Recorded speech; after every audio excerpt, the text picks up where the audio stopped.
understood a little. We're all the same a little. Someone just wanna be bad. Not got him bad, bad, bad. Do it all again. Danaan's with me to talk about some rugby league once more. Round 14 in the books, actually. Round 15 ahead of us. Going to look at both of those. Still no baby. Yeah, still no baby, but yeah, I'm sure it'll be any day now. Fingers crossed all goes to plan. What did you take away from the rugby league this weekend? I think a couple of teams shown that they're still in contention for the finals. Mm-hmm. A couple of teams pretty much solidified that they're going to be a top four finish. And there were a couple of teams that I think if the red pen wasn't already through them, it's definitely now time. Oh, yeah, definitely a couple there. There's a couple that, I don't know if they were on life support, but around the bottom of the 8 now. So teams like the Dragons, I think there's still a live chance. I think I'd almost be shocked if Bulldogs miss the 8 the way we're going at the moment now as well. So interesting for both of them. I guess Canberra in that mix, we'll see them again this week. Can you take much? It is Origin period. There are quite heavy injury tolls. Do you invest much into it, or it realistically it's probably business time? If it's not now, it's the next 2 or 3 weeks. Yeah, I think it's probably been the closest competition that we've had in the last couple of years. Normally by now Penrith are so far in front, and then we're talking about just the team that's going to play them in the grand final. I know they did win on the weekend, and they are missing troops, but there is little chinks in the armour. The aura's not there, is it? It's just not the same. Beatable. And I don't know if it is because of those injuries. Yeah, and it might very well could be. But it's just, it could have been a completely different game if Garrett kicks 5 from 5, for example. Oh, 100%. It's the penalty goal in it, and who knows that close, who knows where we are. If it is 30 all or at the time, whatever it would have been, 24 all at around that time, what happens at that moment? Yeah, definitely. I guess I'll just knock over some news. I agree with what you said. I thought there was some more interesting refereeing. Two of the softest sin bins that we've ever seen in the Cowboys game. I'm still slightly confused what Townsend did wrong. I think it was for going on with the tackle, you said? The tackle prior? I'm pretty sure it was, so the push happened, the penalty prior. I'm pretty sure the referee has said, any more crap, I'm just going to start sitting people down. Penalty's blown. He goes on with the tackle. It wasn't a huge head slam by any means, but he went on with it, smashed him down, and then the ball thrown into his head. So the refs just said, see you later. Now, I don't know if the bunker got involved because there was quite a big lot of time between the decisions. So the bunker, for all we know, the bunker could have said, get rid of both of them. And the ref, doesn't have a say in it. He's just go, yep, whatever the bunker's told me to do, I've got to do, because refs don't ref the game anymore. No, well, and I thought the bunker... Not by themselves anyway. I thought the bunker was particularly poor in yesterday's game without mentioning any names, but I didn't think it was fantastic in that Parramatta game. Not good, but still the right result, I believe. The better team won. I think so too. Yeah. And, well, just quickly, might start there, but, that dropped the ball in the bloke's head, sin bin. If that was the case, well, Ben Hunt should have been sent off on Thursday night, but and I thought And to be honest, I think he probably does get sin binned if it's not Ben Hunt. You're probably right. Yeah, that's fair as well. Kurt Mann sin binned yesterday for probably the worst crush we've seen all year. That was fair enough. I thought that was all fair enough. That was close to a send-off. Yeah. That's what they're trying to get out of the game. Yeah. That's the one that could seriously injure somebody, to drop the full weight onto your knees. That's the whole reason the crusher was brought in, to remove that. Some of these ones where they accidentally spin and fall into it. Exactly. That was the worst of the worst. And the fact that that's the worst one we've seen probably means it does mean it's working, because generally they're accidental. I can't think of another one where it's been, even this year, where there's been intent in it. It's been either accidental or slipping the wrong way. And so he got 2 matches for that, and LOA got 2 matches for tripping, which came out in the match review. He tripped a chaser pretty badly, actually.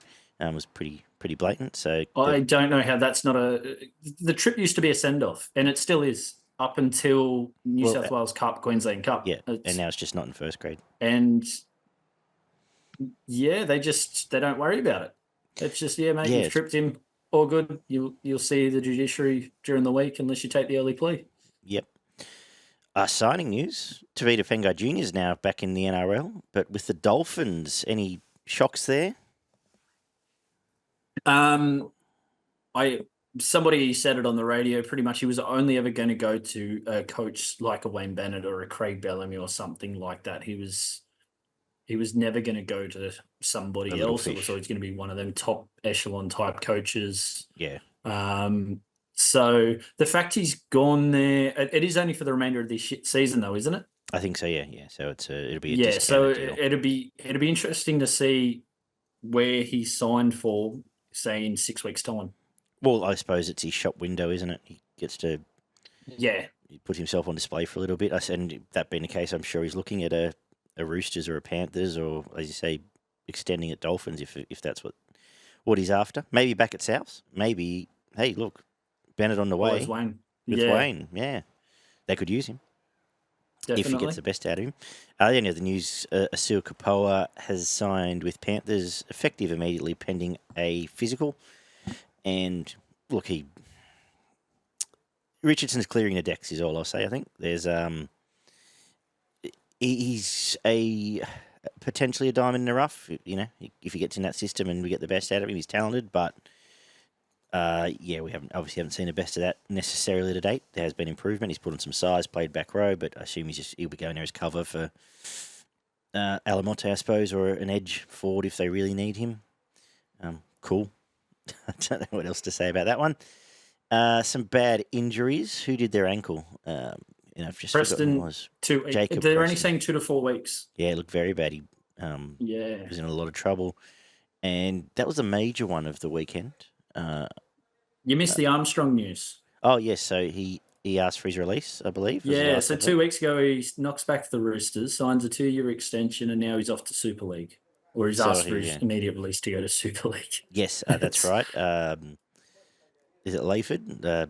Or Leeds, one of the ones with some cash. Yeah. Yeah, so he's looking to head there.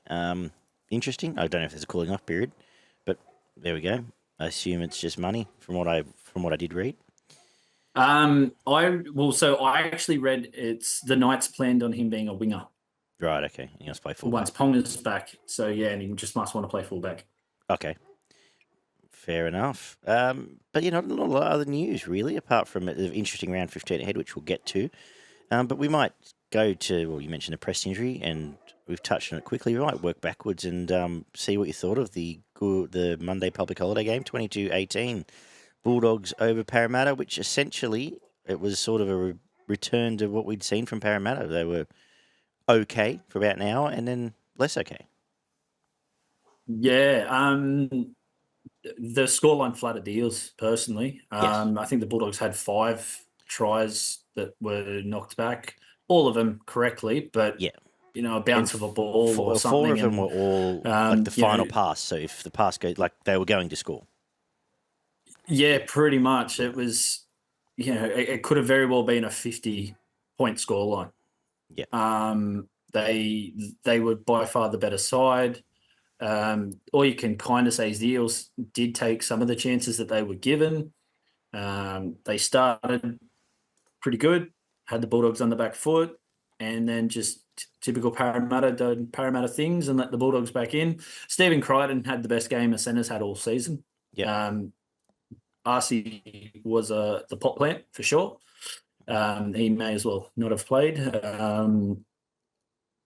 But it was very much a plan because they generally play to the left a lot, Canterbury, and it was get the ball to Crichton today. Yeah, but this whole signing that they've done of all these mobile forwards definitely came into show in that last 20 minutes. Mm-hmm. Even though they went down a player, the Eels forward seemed to be spent, and Eels, I dare say, would have one of the heaviest forward packs. They're all just big units, which is great when you're on top and dominating, but they weren't dominating anywhere near enough that they needed to. And the legs of the Bulldogs forwards were able to keep going the 80 where the Eels just died off. And so we're seeing more of it. Something I sort of prognosticated with Barney might change when the six again first came in, but it's taken a couple of years. But I think it's where we're heading. Like if you look at, especially back rowers, they're all essentially, a lot of them are smaller than the centres these days. Leg speed base, your Cam McGuinness sort of prototypes, Cam Murray's, and as you said, Bulldogs have, I would suggest, probably the smallest forward back in the comp. Oh, it has to be. Would have to be the smallest. And it leads to playing the way they have, and it's taken them some time to get used to it. Whereas last year was very much the top four was all Penrith, Melbourne,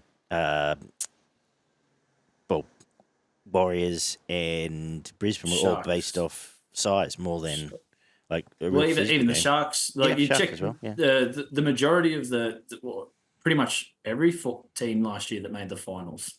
Yeah. Even down to Canberra. Canberra made the 8. They've got like Tapine and Papali'i, Corey Horsburgh. Like the top 8 was just all the big boppers. The biggest thing with the Bulldogs, their defense is just amazing. Yes. It's still averaging 18 points. I think only Penrith are better than them. Mm-hmm. And I don't know whether that's got to do with they're just starting to get used to the new system that Serrato's brought in. Greg Alexander was talking him up massively for his defensive coaching whilst at the Panthers. So maybe it's just that change of system and it's taken 18 months no, it's not even taken 18 months. It just took 12 because they've been good pretty much since round 1 this year. Mm-hmm. And we didn't review last week, but even in that Newcastle game, I know the score blew out in the end, but Newcastle that was twice down to 12 men, and Newcastle had a heap of ball in that first half, and they just kept turning them away. And there's no panic; they just don't get flustered. Like they trust each other so well that there's even when they're happy to cop those repeat sets along the way. Whereas some teams, as soon as you get too strung together, they're going to concede points. Yeah, definitely. And I'm not saying they're going to win the comp. I still think they're probably a player or two short. Sexton's been great. We called for it all season.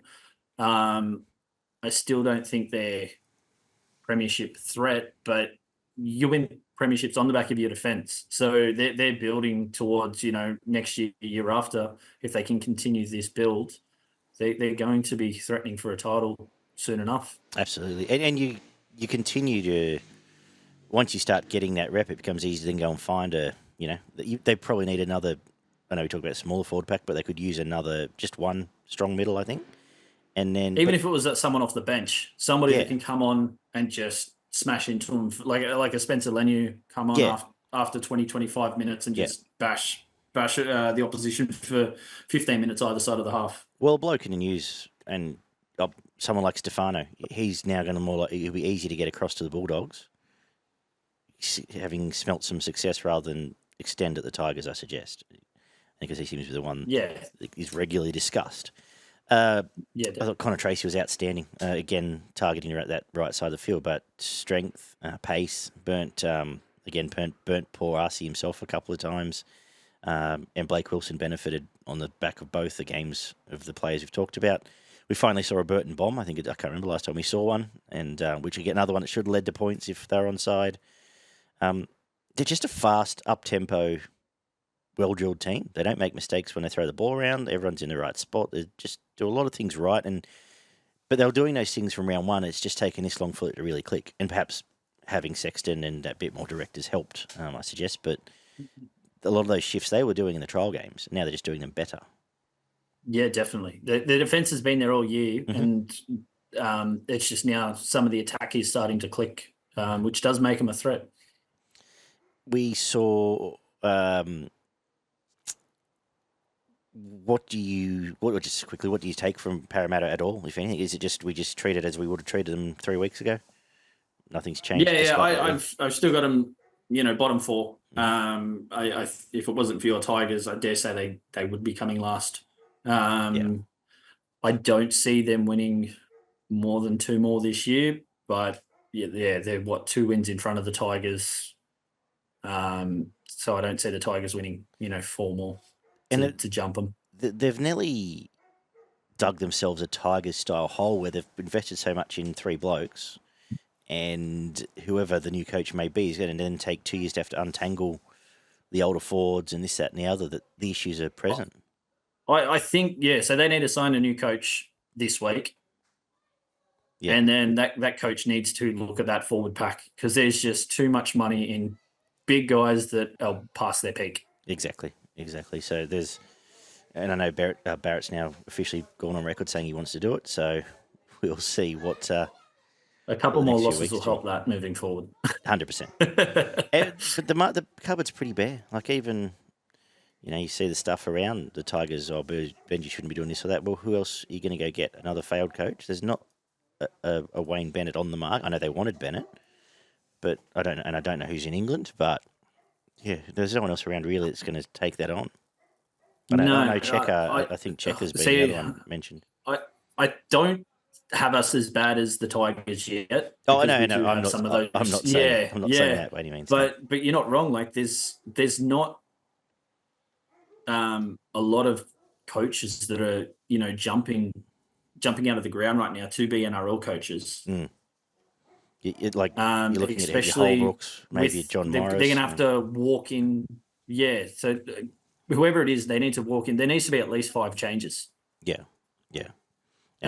It's not a coach that you can bring in a first-year coach who's going to, they're not just going to hit the ground running. There's going to be some tough decisions that need to be made. So they need to pick a coach who's going to be able to make those decisions from day one. Exactly right. And it's very hard as we've seen, for a rookie coach to do. So they keep telling us. Any other takeaways from this game, though? To be honest, it was more the fact that Burton, I didn't think he had a great game personally. He was very quiet. Yeah, he didn't. Outside of the bombs, it was, and that's the difference, the Bulldogs with Sexton. I think they don't win if Sexton's not there. Mm-hmm. Because it was, for Burton standards, that was a fairly quiet game. I know he's, as you mentioned, the bombs were amazing, but he sort of was able to take a back seat compared to having to be the man the whole game. Yeah. And Tracy also helped with that. Absolutely. Getting more involved as he's getting a bit more accustomed to being a fullback. Yeah, couldn't agree more. The only other interesting, actually, just about before I give Stephen Crichton 3 points, a sort of another bunker decision that was interesting was when Crichton got done for double movement catching a bomb. Isn't that by definition suggesting he was tackled in the air? Yeah, I could have. There wouldn't have been an argument from me if Gutherson was penalised for tackling him. That's what I thought it should have been. I know there was the midair. Yeah, I know there was a midair collision, but Gutherson clearly grabbed Crichton on the way down. On the way down. Because the ruling was then to be passed. The tackle had been, it was a double movement, but like I said, by definition, that would make the tackle illegal. Yeah. Anyway, I haven't seen Graham Annesley's crap today, so. Badger had to have got 6 calls wrong. and there was probably only 12 yet to make, and I reckon 6 of them were wrong. Yeah. 3 points, Stephen Crichton. 2 points. I had 2 points, Connor Tracy. Tracy. Yeah. And the part of me would have been okay the other way around, but we'll go with that. And then either I had Blake Wilson, or who did have a good game outside of that, or Sexton, I suppose. Anyone else catch your eye? I had Wilson. It's always tough filling in for, an ex-Origin player or anything like that. Fox is probably just not in the Origin conversation this year due to how many times he's been injured, but he's still a great talent. And with Wilson coming in, it didn't look like they lost anything. Yeah, cool. Let's go with that, because that's exactly what I had written. He's someone, Blake Wilson, and I don't know his status, but a lot of clubs could do worse than they try and chase him if you're looking for outside backs there. Yeah, definitely. A Sunday afternoon, I went out to Bluebet Stadium with another 20,000 odd people, and watched Penrith 32 beat the Seagulls 22. Did you see much of this one? Yeah, this was a good game. And if Garrick could kick like he normally does, it may have been a different result. Yep. Scoreboard pressure, obviously pretty huge. to be down, what was it, 12? They were down 12-4, but it Yes. was 3 tries to 1. Yeah. You know, it just makes that massive difference. And then, the Toto scored, got his hat trick as well by half time, and they're back in front. Even though it was 3 tries each, it was 16-12, and yeah, it's just those little things. Alamotu, who's not the regular goal kicker, gets 3 from 6, but he just got him at the right time to put the pressure back on the Manly. Yep. Well, you mentioned the 2 hat tricks, and we've touched on it earlier. The aura is gone a little bit from Penrith in that they're not a complete brick wall. I know missing personnel and everything else, but they were stripped so easily on every occasion there. I know it's a new combination at edge, but all of Talau's tries were fairly soft, you got to say. Well, and that's it. So in years gone by, they would lose players around Origin and still be strong. They'd still win games. Didn't matter who was there. Their next person up was always just able to fill the spot. And that's where it was a bit different this year. And Manly on another day probably do get them. Yeah, and scored, yeah. That's the story of the game, without repeating it all, is that if the scoreboard pressure was 18-4 or even 20-4 all that bit later, this is game on, massively game on. It just wasn't. And Penrith was sort of able, not so much cruise for that last 20, but weren't under any pressure at all in that last 20, even with Talau's 4th try. I thought it was when it had to be, it was the usual suspects. It was Yo's 2nd stint. It was Fisher Harris through the middle, doing a lot of hard work, and I thought they were all tremendous. Brian Tua is fantastic and benefiting from a winger that's actually happy to pass to him. You forget how good he is because for a big stint there, he wasn't getting any ball, but 200, well, nearly 300 metres and key runs at a lot of times there, out of pressure situations. And he had a lot of work to do in 2 of those tries. Many wingers don't finish where he scored 2 of them, so I thought he was great. I really like what I've seen from Luai at 7. He does a little too much dancing and skipping and bullshit along the way, but he feels like he looks dangerous. And I think, to be honest, it's at the stage where he can't get the Tigers quick enough because he will bring points to that team. But I thought he was very good. Taruva got stripped on 4 occasions, we said, but in attack and doing hard work, he was great. Manly just similar to a little bit like the rest of those bottom teams. They just don't have that middle that's going to. They're missing 2 gun forwards. Simple as that. I think the backs all do go about their work well. DC kicked as well as he could have. Brooks was okay. Hasn't really been in the form he was for the first 6 or 8 weeks, but yeah, they're just missing. You can see they're just a level below those real top Yos and Fisher Harrises and Mitch Kenny, who did some great work in defence, I thought, throughout the game as well. You notice him live a lot, but yeah. The one that you haven't mentioned yet is Dane Laurie. Oh, I nearly had him as my man of the match. Yep. Just short of 350 metres, 9 tackle busts, line break assist, try assist. That'd have to be close to his best game in first grade. Yes. I think he had one late last year for the Tigers, so it was very good along sort of the death when he came back from injury. But yes, it was. And with a bit of luck, he almost scores 3 tries. He was pulled up so close to the line on 2 or 3 occasions. So I would agree with that. And more than able fill-in. He could well. He probably is. He had that role already ahead of Peachy, but he may well have sewn up that 14 role now for the rest of the season. Yeah, potentially. Penrith will be right. They'll be there or thereabouts once we get to grand final time, I think. Obviously missing the best player in the game. Still some other key forwards once they get them all back on deck. Plus, the game's best fullback, people tell me. It was a good enough job to win by 10. I don't know really much else we can talk about. It was game of footy on a Sunday. I enjoyed it. It was good. Yeah. Okay, cool. Yeah, I had 3 points for Bizza, and then I just had, like I said, the mix of Luai, Laurie, Yo for 2. So I had Toto 3, Laurie 2, and for 4 tries, I had Tommy Talau. I agree. The question mark was a 2, but I think you score 4, you got to at least get a point out of the game. So exactly, he's actually having a good run. I don't know how. I think he's just that bit too expensive to be of much interest in Supercoach, but he's having a pretty good run.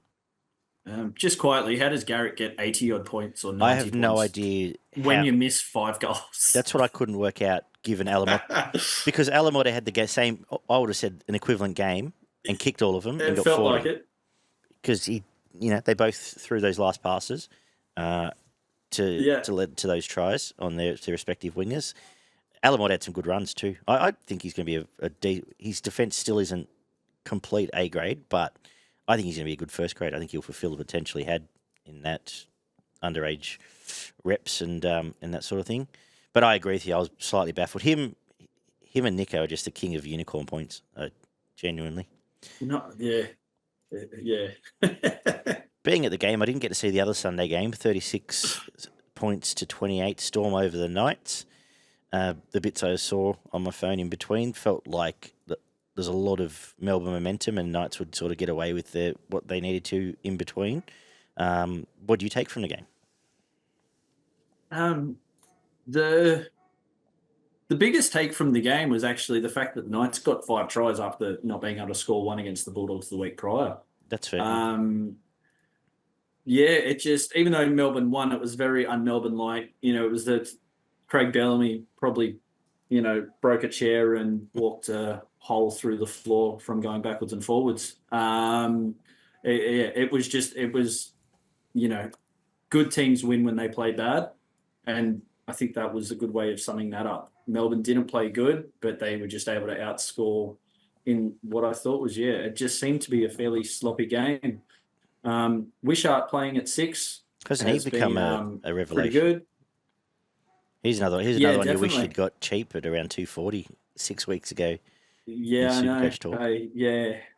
know. Can't get everyone. Exactly. Nick Meaney had one of his better games of the year, but Jerome Hughes, I think he's very underrated. I know a few people are starting to say how good he is, but I do feel like he's a bit underrated because he doesn't do some of the flashy stuff that the other halves can do in the comp. And he's not like a Cooper Cronk yet, but it's just, you can sort of see the similarities where it's just that game management style of player. Try and, kick to the corners, get the forwards in the right spot, and then let the other guys do the brilliance out the back. Yeah, absolutely. He's still as good a supporting halfback as there is in the game. He's got that ex fullback in him where he's always up on the inside, but it's like he doesn't try and force something that he can't do. You know who the best comparison is? He's probably the closest to DCE, and I just saw this without the absolute, A+ kicking game. It's pretty close. Yeah. He's the closest in terms of a DC mould player, I think, that there is in the game. Yep. And it bodes really well when you're in these games where, as you say, you're conceding points. You just need someone to manage the game and get you out of trouble. He's becoming very good at it. But another club who's lost a bit of their aura. Like now, 2 years ago, no one could score 18 points against them. Now they're regularly having to chase down 24, 30. Yeah, that's it. It's I don't know. I can't put my finger on why. I understand that they've lost a few players, but it's it's not like the players that got in are playing poor. It's just they're just un-Melbourne like missed tackles. Yeah. And there's a lot of you never used to see sort of soft tries through the middle, or even them get stripped too much, and they do concede a lot out wide now that they didn't used to.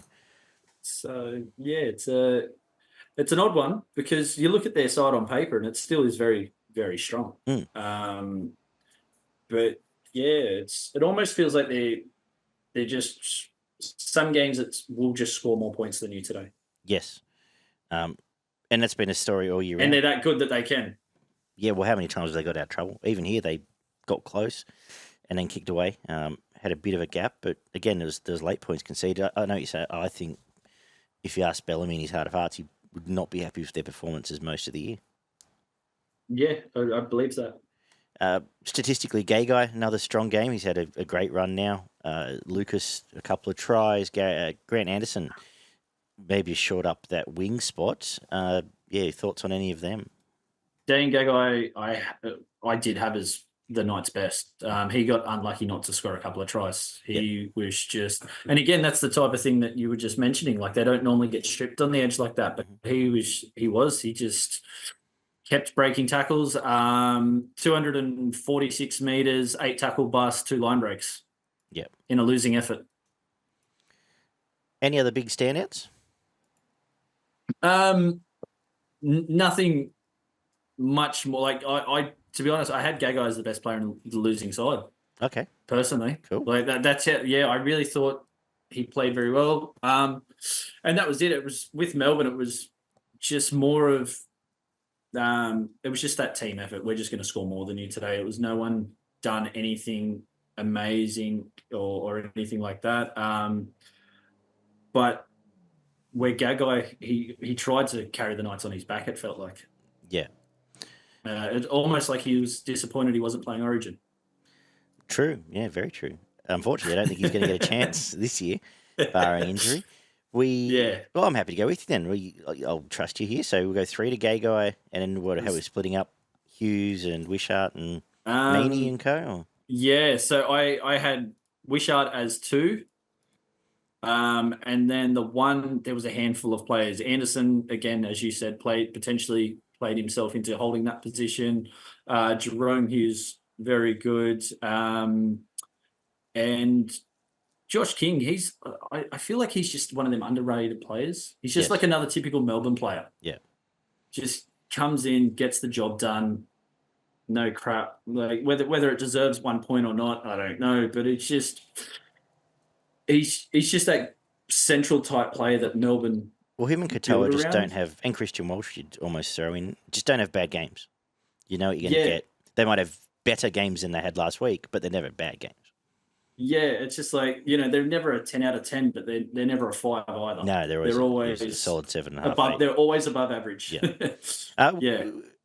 Look, I'm dare say they don't win if Hughes is on the field, so I'll give him the 1 and Wishart 2. Is that what you're thinking? And then Wishart, yeah. Yep. I thought that was a very good game from Wishart. Absolutely. Sharks 22, back on track, beating the Broncos 12. Perhaps some Origin hangover there, but I thought the Sharks, second half especially, they just out physical. Like they were just more physical, belted them out of this game. You don't often see that happen to the Broncos.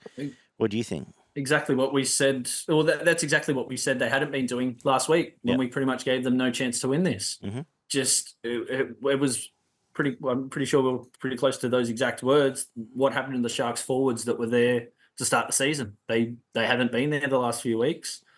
Down at the break, and Fitzgibbon must have had one of them pep talks that he must be able to produce, because they come out as a completely different side in that second half, and the forwards played like they had been at the start of the season and just absolutely dominated. In saying that, the Broncos, that was arguably the worst half they've played under Kevin Walters. I'd probably agree with that. As soon as Haas wasn't on the field, it was just like they weren't in the competition. That's it. And by the time you come back on, it was too late. Yeah. What was it? It was like 3 tries in 10 minutes or something. Yeah. 42, 47, 49. Yeah. And that was the game. And it was game over. Brisbane just couldn't get it back.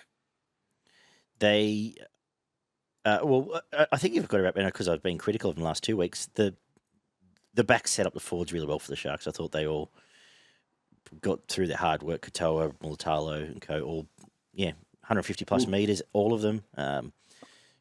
All were very impressive. Jury's still out for me on Bubba Kennedy, but I'm a fan of Connor Tracy, and that's starting to come to fruition. But the rest of them were all very good. The halves combined well enough. So it was just a really good, solid top 4 performance, really. Talakai played very well. Had probably his best game in a long time. Well, he led the physicality, but he was outstanding. Yeah. I thought it was an extremely good game from Talakai. But as you mentioned, like they've been building off like their backs making meters, and they finally were able to make some meters again this game. But the Broncos. Do you just put it down to a bit of Origin fatigue? I think so. They're missing a couple of key players as well. So I'll be fair. I'll be honest with it. When I saw Reynolds gone for the season, I thought their top 4 chances were gone. I did too. But around that time, there was a couple of games. They weren't quite stinkers, but they weren't typical Brisbane performances. Maybe they're just, and maybe all teams are just allowed to have a bad week as well. We've seen Penrith do it. We've seen the Sharks do it twice in a row. Now I think you chalk up But, maybe Brisbane for one. Pat Carrigan was amazing though. Yes, I agree. He was very good in a losing effort. I thought the same way. Look, in terms of that, I was thinking close to Talakai man of the match and Carrigan for 2 or vice versa, to be honest. Yeah, no, I'd agree with that. Talakai too. Sione Katoa is the one that I had. I don't know who your one was, but 13 tackle busts, 1 line break, 160 metres with a try. Let's go with him. I'm fine with that. Any other takeaways? We've sort of whirlwind through that game, but look, Jock Madden's still doing an okay Well, the job. biggest takeaway is, can the Sharks do it again now? Because we know it's there, they've done it. Will they repeat it again, or was it just were Brisbane that bad in the second half? They allowed the Sharks to do it. Thursday night's a real cracker. Like I was looking ahead to this week. They've got the Dolphins, and that's such an interesting game to me. I just think that's that. Well, and exactly. So the Dolphins coming off the bye, so they're going to have the energy. It's going to be really interesting to see, and I think we'll know a bit more after that game, whether it was just the Broncos were that bad or the Sharks have turned the corner. Absolutely. It just feels like a real, for both teams, I think it'll be a statement game for both teams, and anything could happen. If either team winning by 30 wouldn't shock me, Golden Point wouldn't shock me. I don't know what to expect from that game. Yeah, definitely. When we get there. It's gonna be close. Speaking of teams with and without energy, Cowboys had very little of it if they got done by 30 to the Warriors. Where Tamari Martin's starting to really make that number 7 spot his own. He's now put together a fantastic month of football. Probably helped by some of their, again, another team that's been really helped by their backs really rolling their sleeves up and getting back to some of their form from last year, I thought. What do you take from this game? You see much of this? Yeah. Did I have Chan's first try in man of the match? Because I feel like I may have. You probably did. I think I got one right all week. I thought he was amazing. Yeah. Him and Tamari Martin were just, absolutely amazing. Listening to Tamari Martin at the end of the game, though, he just said he's got the simple job and, it's everyone else is doing the job around him, which is making it easy for him. But they've got couple of big names that are currently not playing. And how do they squeeze them back in when they're on this winning run? I assume, Rocco Berry chops out, I suppose, for Roger this week, I think. And there's a couple of interesting changes, actually. When Sean Johnson comes back. Do you play him at 6? I guess Chanel, but Chanel didn't. Yeah, it's going to be interesting to see what decisions they do make. It's good to see Wade Egan get through a game without a HIA. Mm-hmm. Barnett playing second row. And with Jackson Ford playing prop in the middle. Well, it paid off with a try. It was interesting.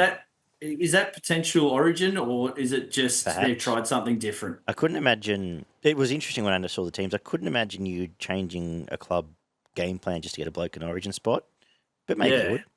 And maybe it's just to show he's versatile enough to do both. But I thought he was fantastic. I thought he was actually really good in this game. And so did I. Yeah. I thought he was very good as well. Maybe they're just looking for a bit more explosivity and they can still trust Ford in the middle.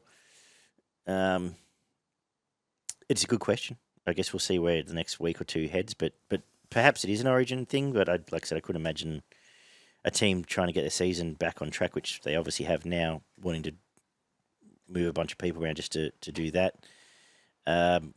Dallins had a fantastic few weeks as well. Incredible try assist, which I gave none live, but managed to do that to get Charles' second try. Montoya putting in some really good work. You're going to mention Chanel? Oh, just again, he's doing nothing wrong. But is it enough after 3 wins to not be dropped when Johnson's back? Because I dare say not. But, it's a bit like Rocco Berry. He's doing nothing wrong, but they're gonna play Roger. Exactly. But they were losing at the start of the year. They had that shocking run, or they started okay, but then had that shocking run in the middle. These guys get injured. These other people are coming in saying, "Look how good we are. We're winning now." It's Andrew Webster's gonna have to have a couple of tough conversations. Good team. When you think they've got Tuapiki up their sleeve, they've got blokes we haven't even mentioned that aren't playing, that Yeah. I've forgotten about up their sleeve. It's a nice squad going forward, and they've probably got a bit of a sense of relief that they've got a 7 once Johnson goes now. Yeah, definitely. Anything else from this game? We haven't even talked about Cowboys, but to be honest, there's not a lot I have to talk about. There's not a lot to talk about.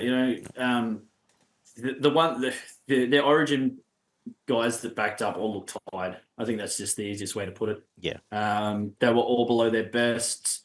Drinkwater tried hard, but again, they're not producing to the level they should be when you consider they've got 6 Origin players and then a couple that are potentially on the fringe of Origin if injuries or something like that happen. And they just don't have the depth that Brisbane had all those years. They had the 6 or 7 Origin players.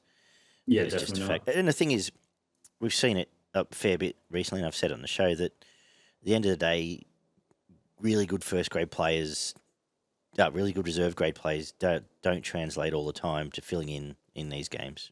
Like, you've seen them get done by proper first grade teams that on another, wouldn't beat the teams with all the guns there. Yeah, definitely.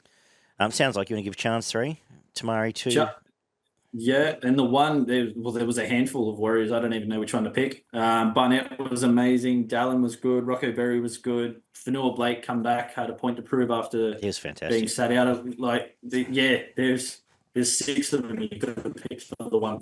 I had Fanua. I'll let you pick the one. I had Fanua Blake, but that's unlucky on Dallin. It's unlucky. Tohu was good in his return game too. Yeah, but that's what I made. Give it to Fanua Blake. If another player produces that performance at prop, we're probably raving about it man of the match. But these guys get graded on the curve sometimes when you're Fanua Blakes and Payne Husses of the world. Yeah, definitely. And Pat Carrigan, actually. Did we give points for that game? I don't think we. Oh, no, yeah, we Talakai. Oh, we did Talakai Carrigan. Yes, we did. Yeah. I think we forecast that the Latrell man of the match performance was coming, and it turned up here. 46-12 Bunnies looked really good beating the Titans. Actually, they got some confidence early, and was all systems go with their best players doing what you expect their best players to do. Yeah, definitely. I think widening into 5'8" has helped. Yeah. Latrell obviously back has helped a lot. He's playing with a point to prove, it seems, at the moment, and he's almost a lock now to be Origin centre, isn't he? I don't know how you justify anyone ahead of him unless Bradman Best scores 7 tries this weekend. And the thing is, the Queenslanders are saying it's the one guy they don't want him to pick. Exactly, because it's not like they're saying, it's not like they're coming out and saying, yeah, pick him. We want you to pick him. They're like, he's the one guy that we don't want you to pick right now. It was a bit like New South Wales once David Feeder was not selected. It's like, great, that's good. We don't want him there. One less thing to worry. Exactly right. Because we know, it's one less player to worry about. It's centre, I think, is his position. I know these games at fullback and he's playing amazing, but I still think if he was centre every day, every game, he'd be close to the best centre in the comp. He'd be bullying teams out. Like, imagine him just picking out Desanasi for a day, or Paul Alamoli even for a day, or some of these. That's it. If he's not Staines, against unless he's against like a Crichton or somebody like that, he's just having fun. Yeah, exactly right. And literally, only those upper echelons would stop him. Yeah, 100%. Otherwise, you just if you were his winger, you'd be putting tries down for fun. It's just all you'd have to worry about is the grounding. Exactly right. He was phenomenal. Some really good kicking game as well. The bomb led to a try along the way. It was great to see him actually do some proper fullback stuff, like following through. Support play was fantastic for him. He's got the first try from that regards. But it just takes off. His kicking takes the pressure off Walker and Whiten to just be able to do what they do. I thought Walker had a really good game. I thought they both actually had comparatively good games. Cook had a good game, and I thought Colin Matangi was fantastic. Is another one who's just hit some red hot form at the moment. That when they get their best being their best, they just suddenly become a scary team. They get Cam Murray back this week, and all like they can go on a run now and win 4 or 5. Well, I don't. it I would have haven't been studied very, their draw. yeah, but would have been very interesting for the Origin talk if Walker, Mitchell, and Matangi were playing this good 6 weeks ago, 100%. Yeah, because they all potentially make Origin then instead, because they are Origin standard players. Colomatang is playing better in this last month than he was when he got picked last year. Exactly. Yeah. So I think they were the best 3 on the field, with Cook not far behind them. I thought Cook had another great game. But again, Cook plays well if Souths are moving forward. Quick play the balls, and he just, can get out. Yeah, exactly right. Again, not much to talk about for the Titans. Bo Firmo's trying very hard, as he always. Both back rowers and Mo all tried hard enough, I suppose. But that David Fafita try. It's how players score tries like that in the NRL is just it's like watching the under sixes. Just the big kid in the under sixes just stomp over players, and he does it every week. Yeah, like he goes to those runs he has from dummy half. He'll look at them and tell them, "I'm about to score a try here." There's no pretending he's not going to. Just go get him away. I'm going to. And like you say, it's incredible for him to do that at this level. I don't think he will, but it'll be very interesting to see if he's in and around the Australian team chat. I know he's not in the Queensland team chat, but you'd be scary of coming off behind some of the Australian forwards if you really wanted to go down that path as well. Yeah, definitely. Okay, well, let's go 3 to Latrell, 2 Matangi, 1 to Walker or White, and I had. Or Cook, I suppose. Walker. Beauty. Go Walker. And we'll save this for last. 56-14, Dragons beat the Tigers. Yeah, it certainly happened. What am I supposed to say about this? Was it your best half of football into your worst half of football? It was the best 20 minutes of football. And because they looked really, really good for 20. And then I think there was generally 8 unforced errors in the next 18 minutes, which got Dragons back into the game. I think you only completed 4 sets in the second half. Yes. So first half is sort of we'll say it's a couple of halves in the first half, but then that second half was disgraceful. And it's just dumb shit, constant dumb. Even to let Dragons back in the game in the first place was dumb shit. Pushing a few passes, and when you're up 10-0, trying to get up a bit more, pushed a few, but then there was never a settling. It was just like, right, once the momentum left, they had no idea how to get it back. And then there was just stupid. There was stupid shit along the way. Look, it's a team of kids. It's a team of kids who've all played a lot of them less than 10 first grade games, and they just don't know any better, I think. I don't quite know how you solve it without really trying to go to, and I know they've got some money, they've been clearing the decks, try and find some experienced players, not so much even from a halves point of view, but go and find some blokes that's just going to bring a level head to the team, I think, more than anything. Do you almost need to just go look at every other club's reserve graders that have 100 games NRL experience and say, pick 5 of them. We need you 5 just to start. Yeah, but a good case in points, Eisenhuth for the Dragons here doesn't just a good solid tradesman, and actually both Eisenhuths. I think they've got to think that way. Blokes that have been in some decent systems. That's it. Not look for those flashy players that are going to cost you close to $1 million. Just a handful of players that can cost you 400,000 to 500,000. Nat Butcher, like Eisenhuth, Nat Butcher. Love Angus Crichton. Even a Sia Wong, who's going to market, I believe. They're the ones I think they need to really try. They need 3 of them, not just. It's good to have John Bateman, but I don't know if he's necessarily that guy. David Clammer, is he really that guy? You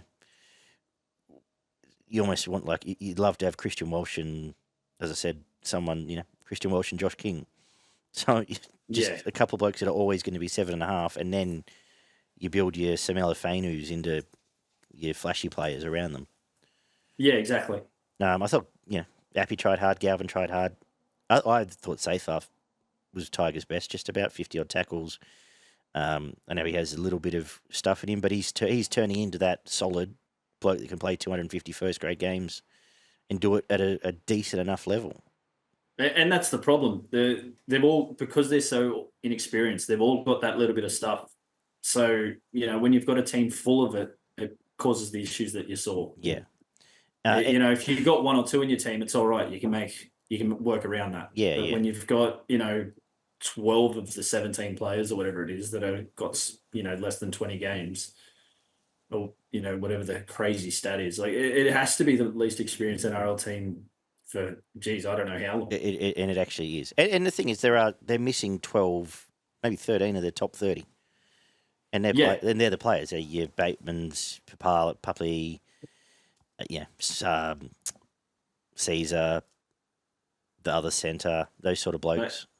Even someone like Dewey is taking up a large chunk of the salary cap this year. Well, he's back he hasn't this week. played a game yet. Yeah, but he's someone who keeps telling us he wants to be that guy. So I feel like they're clearing the decks to try and shore him up. I think he'll be there next year.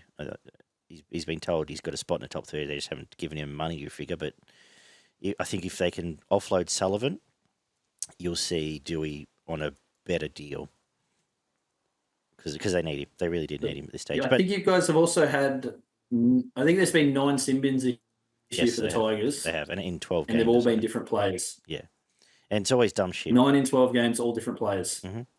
Yeah. And it's... and that's what Benji's talking about, with just schoolboy errors. Yeah. Just stupid plays. And it's not like it's one person doing it constantly. It's just, unfortunately, it's almost one a game. And it's in this case, it was dumb. It was the stupid stick in getting in the way of the professional foul. There was the one where someone gave Casey Badger a gobful and got, was it Stefano? It was one of the props, I think, got done for dissent. Like, just stupid shit that doesn't need to happen. Yeah. Yeah. But that all being said, we've spent 5 minutes talking about this game and haven't even spoken about the team that scored 50. But it's almost like what you say. They got given every opportunity and they capped their origin quality players in red hot form, capitalising on each other. Really, Lomax was fantastic. Well, Ben Hunt was brilliant in this game. As an Eels fan, we've got Lomax for unders at 650 on current form right now. Do you play him on the wing? Yeah, I'm taking Sevo out. See you later. I trade now. Do a swap now. You can have Sevo. Yeah, but he's got claims to be the best winger in the game. When you throw in his kicking as well, would he kick 10 from 10 or something? But he is in that echelon where he's creating stuff. He's barely any clubs are scoring off long range bombs, and he's in the game every time. Every time Ben Hunt puts up a bomb, you're terrified that he's going to be coming over you. Yeah, 100%. I thought Luciano was terrifying at times. He looked enormous on the field, but decided he was going to play halfback for about 20 minutes, but then back into the game, actually had a run and came up with a couple of tries. He was good. I was always worried about that Sully on Staines, and it came to pass. So Sully had a great game, but I wouldn't say it was flattering. It's just Tigers had their way. Dragons had their way with them. They had all the time and space and ball in the world, and did what they had to do. Yeah, I think the three's easy, but after that, there's a handful of them that. I had Ben Hunt for 2. I thought he still did what had to be done and did it at a very, very high level. And I had Luciano for 1, but you could mention Sully. You could mention, I said Eisenhuth had a decent enough game. They were all okay, but. Fago played well. Jack DeBellin is just doing the simple stuff right. Through the middle. Well, he's one that's was one of his better games. He'd be a perfect whatever you think of his past, allegedly or not aside, he'd be perfect if you're the Tigers to go and try to get Jack DeBellin, someone who's going to play to that level each and every week, wherever he's need to be. That's it. Yeah, 100%. Yeah, and that's who Flanagan's gone and he's got the best out of some of these guys. Oh, definitely. Did have potentially pushing for a top 8 spot. Absolutely. I think they're in an abouts conversation at the moment. In that sort of Raiders, Bulldogs echelon. I wanted him to coach us last year. I was hoping we got rid of Arthur last year and we picked Flanagan up, but people didn't want him because of all the crap that did happen at the Sharks. But the guy can coach. I'll be honest with you, I felt exactly the same way about my club when he was on the market. But again, it didn't happen, and here we both are. That's it. That's I'll look through everything from round 14. Let's get stuck in. You right to keep going? You all good? Yeah, mate, all good. Did you have a pot plan or anything, or any of those it's other not hard things to that you find. like to do? I am going to pot plant. Oh, look, it probably has to be one of the Tigers. Well, I went an Couldn't eel, even so it's only fair. who'd you go? Sorry. Arcee. Yeah. Okay. Yeah, I'll go Charlie Staines. Yeah. Why not? The sense of completion. And actually, you know who's Nelly there? I think we can officially declare Jareen Buller has second year syndrome because I don't think he's got a bit of yips in his game in shutting down those high balls now. He's just doesn't. They don't use him well in attack, but yeah, he's just. I've said it a few times. Taruva could almost end up a fullback next year, but that's a ways away. Do I have a slap? There's nothing been really stupid this week.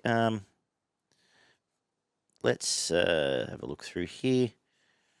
I'm slapping Badger. How you can get calls wrong when you're in the video? Just and some of them calls were calls that should have gone the Bulldogs' way. So it's not slapping because she got calls against the Eels wrong. She got calls against the Bulldogs wrong as well. It was.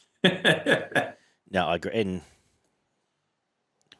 some of them are just baffling. But anyway, we've spent enough time talking about that. And I'm gonna salute. I'll just do it. I'm gonna salute Latrell Mitchell because finally we got to see it. A bit of an odd salute from me, but Joe in yesterday's game when Curran got knocked out, making sure that he was all right. I saw that. Yeah, staying with him. That's the thing that I love about rugby league. You can be absolutely trying to bash the crap out of everyone, but the second he noticed he was down, he didn't follow the play, got him into the recovery position. I know some people are saying, you shouldn't move him because of his neck and that, but, in the heat of the moment, you just see somebody from the opposition knocked out and looked like he had his leg twitches and that going. He tried to roll him over and get him. So well done. a bonus salute actually for the Bulldog for Cameron Stroll and where he's got the Bulldogs too because they really feel like they're humming at the moment. And I'd really like that what they've got out of Tracy, what they've got out of Crichton, and what they're getting out of Sexton. And I would just wonder how much of that was a plan to get Sexton up and going in reserve grade, or whether it's just they've realised they needed him there. I'd be interested to know one day whether we do. I don't know, but he's nailed that spot. Definitely.